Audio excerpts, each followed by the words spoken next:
पद्धतीने महाराष्ट्रातल्या सर्वसामान्य शेतकरी आणि कुटुंबातल्या लोकांचे प्रश्न हातामध्ये घेऊन आम्ही आंदोलन सुरू केलं आहे. मागच्या वेळेला शेतकऱ्यांच्या संदर्भातलं आंदोलन झालं, कर्जमाफीच्या बाबतीमधलं आंदोलन झालं.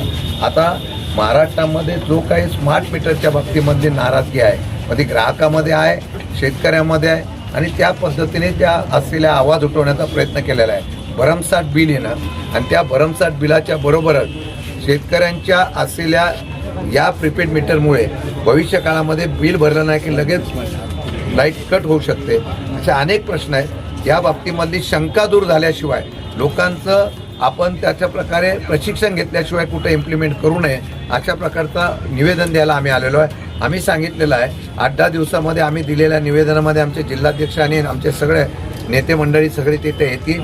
त्यांनी त्याचा खुलासा करावा आणि तो खुलासा करताना समाधान होत नाही तोपर्यंत कुठल्याही प्रकारची अंमलबजावणी करू नये आणि त्याची जर करण्याचा प्रयत्न केला तर आम्ही आंदोलन. ग्रामीण भागामध्ये अजून सुद्धा लोड शेडिंग किंवा शेतकऱ्यांना जे विजेचे त्या संदर्भात काय सांगा? आता लोड शेडिंगच्या बाबतीमध्ये राज्य म्हणालं की आम्ही स्वतः स्वयंस्फूर्त झालेलो आहोत.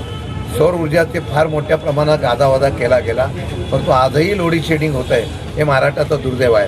सौर ऊर्जामधून शिल्लक राहिलेली वीज कुठे गेली, मग ती का वापरली जात नाही, ती कुठे कमी पडते का काय? मग सरकार नुसतं घोषणा करत आहे.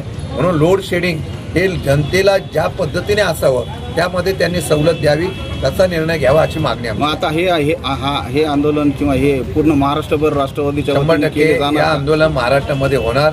प्रत्येक जिल्ह्यामध्ये पहिली निवेदन दिले जातील आणि त्याच्याबद्दल ग्राहक मंच म्हणून त्यांनी एक बैठक घेऊन त्याप्रमाणे मार्ग काढावा, अन्यथा आंदोलन तीव्र केलं जाईल. सर, तामिळनाडू सरकारने स्मार्ट मीटरवर बंदी घातली, महाराष्ट्रामध्ये का घालत? गोव्याने केली आहे, तामिळनाडूने केली आहे. आणि असं आहे की महामंडळ आहे महाराष्ट्राचं, सरकारच्या नियंत्रणाखाली असलं. केंद्र सरकार कधीपासून GR काढायला लागले? केंद्र सरकार आदेश काढतोय 22-23ला की सगळ्या देशामध्ये स्मार्ट मीटर लावा. हे खाजगीकरणाचा डाव आहे.